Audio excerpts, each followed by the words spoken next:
Hello students, welcome back to my channel. So after understanding the substitution, the elimination and the cross multiplication methods for solving linear equations in two variables, let us now learn the conditions for the solvability of linear equation. Okay. See, I have already told you in my last videos that for a solution to be consistent, it will be consistent if you have at least one solution, right?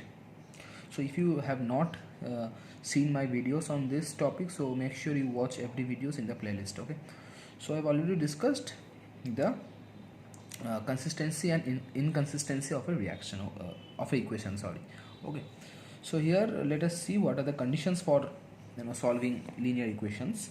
So a system of linear equation a1x plus b1y plus c1 equals to 0 and a2x plus b2y plus c2 equals to 0 is said to be consistent if it has only one solution, at least one solution, right? So it is called inconsistent if it has no solution at all.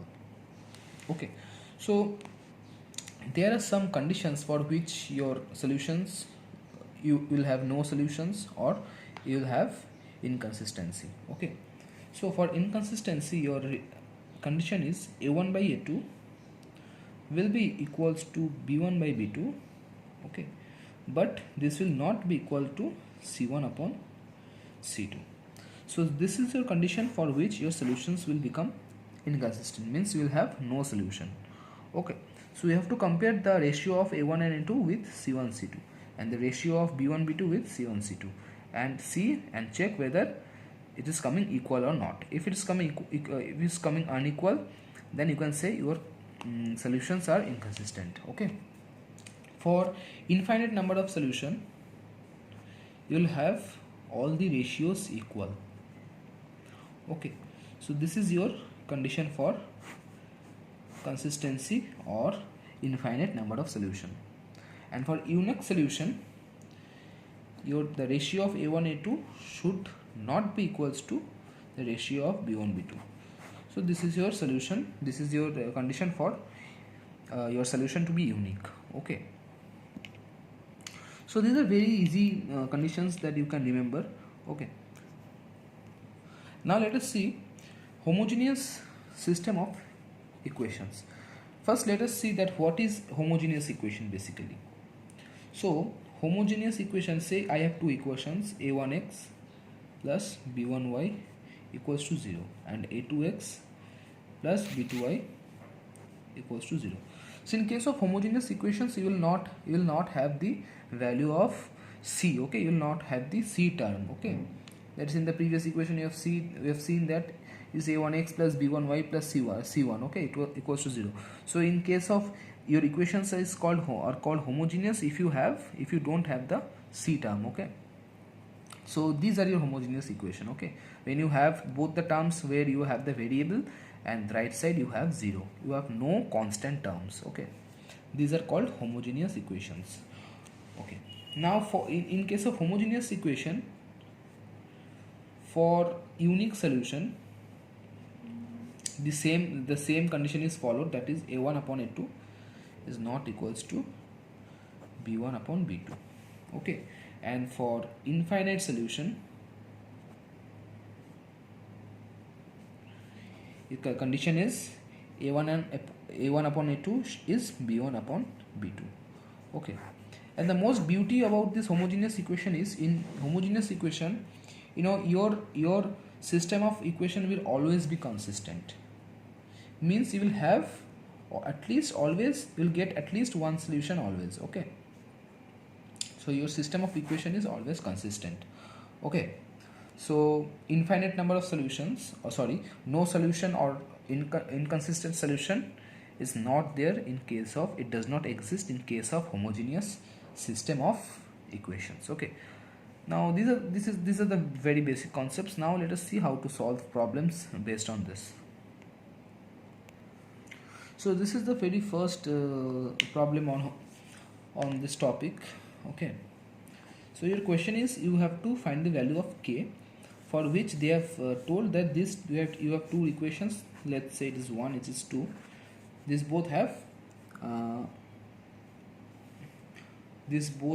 no solution actually, for which the pair of linear equation has no solution. So this has been given in the question.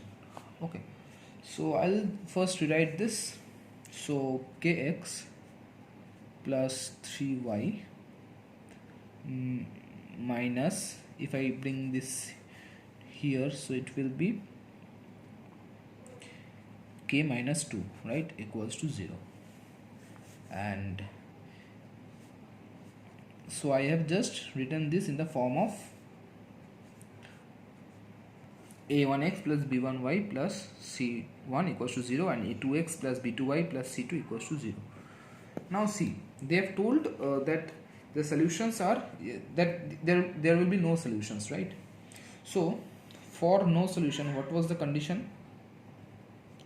For no solution, the condition was a1 upon a2 will be equal to b1 upon b2, but it will be not equals to c1 upon c2. So now let's find the value of a1, a2, b1, b2, c1 and c2.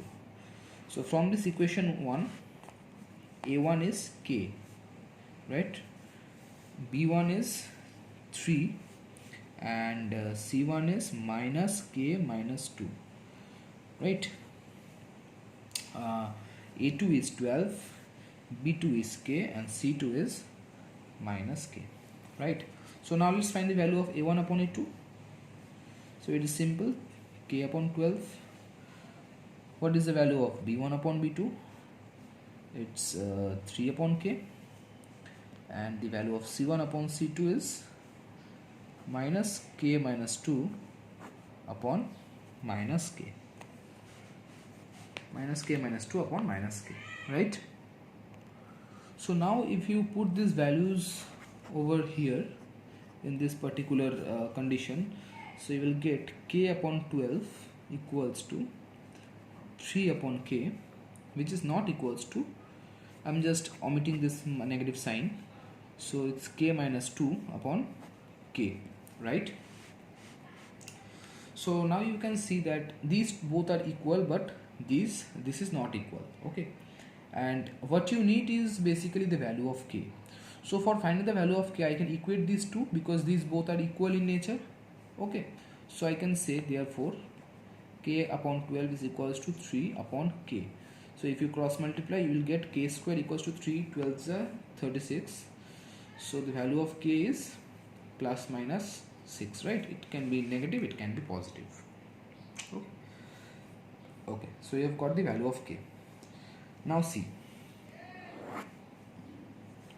so you have basically two values of k. The first one is plus 6 and the second one is negative 6. Okay, and you have to check the result for both of these values of k. Okay, so first take case 1. So in case 1, k will be 6 only, that is positive 6. So you will just put the values of k over in this equation. Okay, see students, we have already got the answer. This is our answer basically. Okay, plus 6 or minus 6, because the question says only to find the value of k, but we are just showing, I'm just showing this just for the, to make you better understanding, to build your better understanding, right? So this was your condition. Okay, so I'm just putting the value of k. So here if you put here k, that is 6 upon 12, okay, upon equals to 3 upon 6.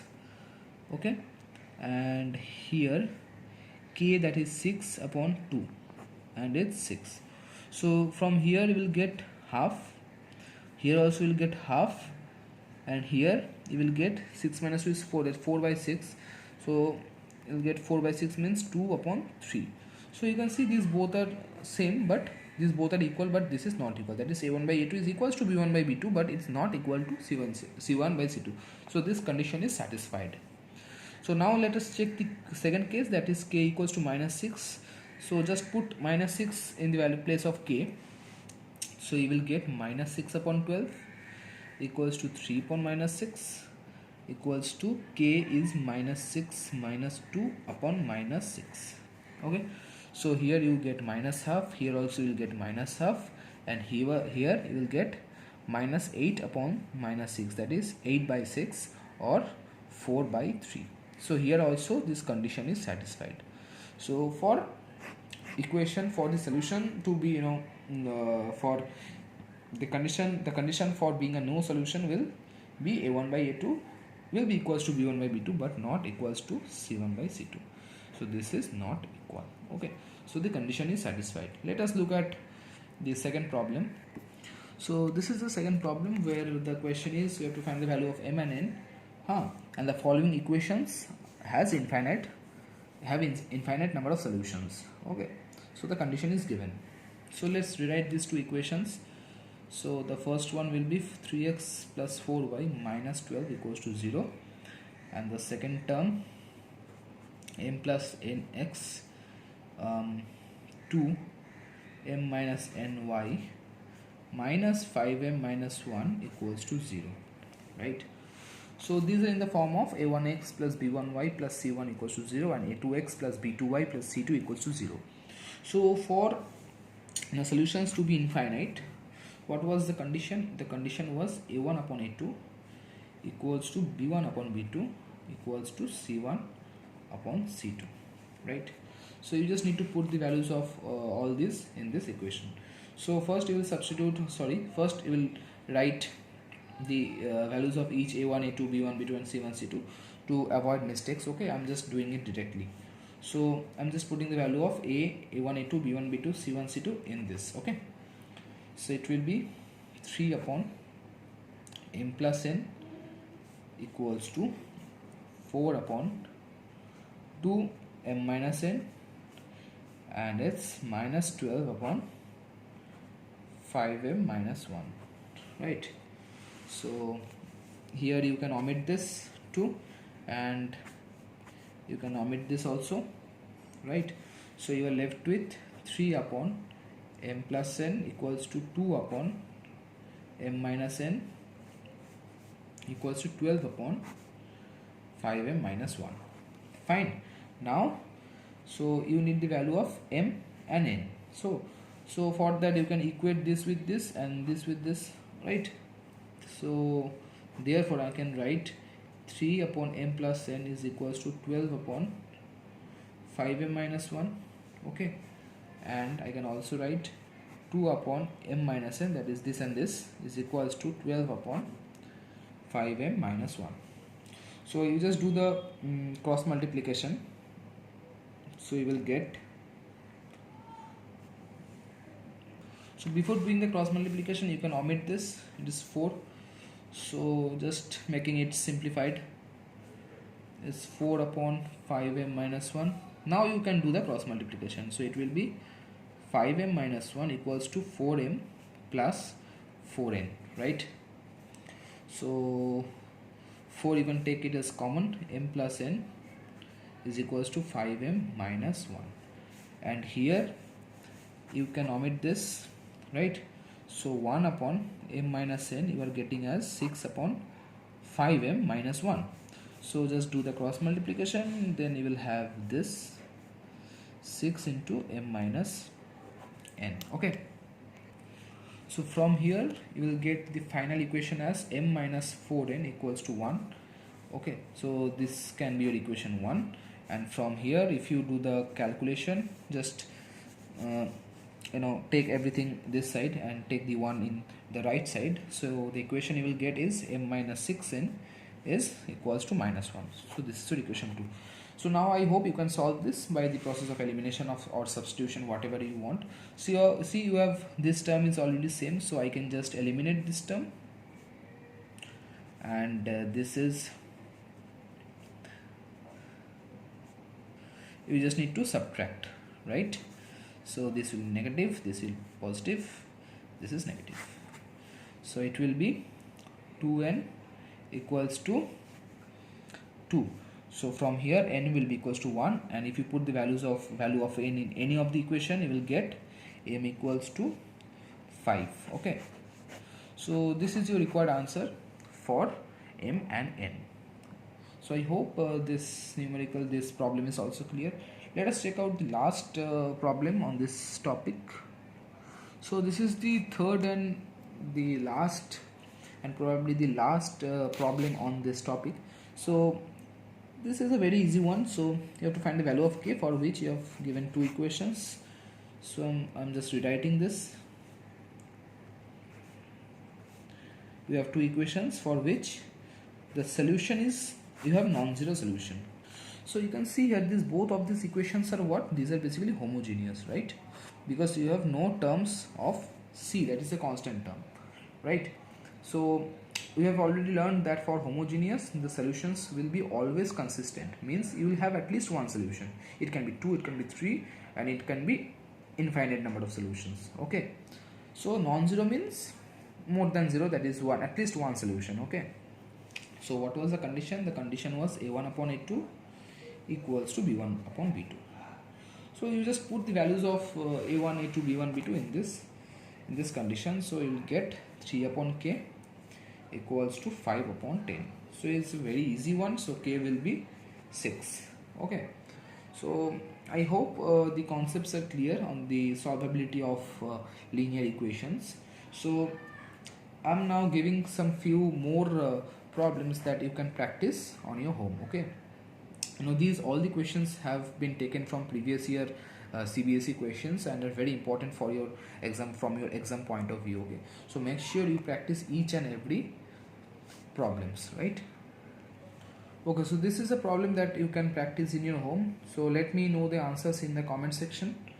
Okay, so I hope this video helps. So if you like this video, you please do subscribe to my channel and like my videos. Okay, and I will be uploading more videos, and I will be completing the whole syllabus of class 10 in for maths and physics, chemistry also. So make sure you do subscribe to my channel. Okay, so as of now, thank you, take care and bye.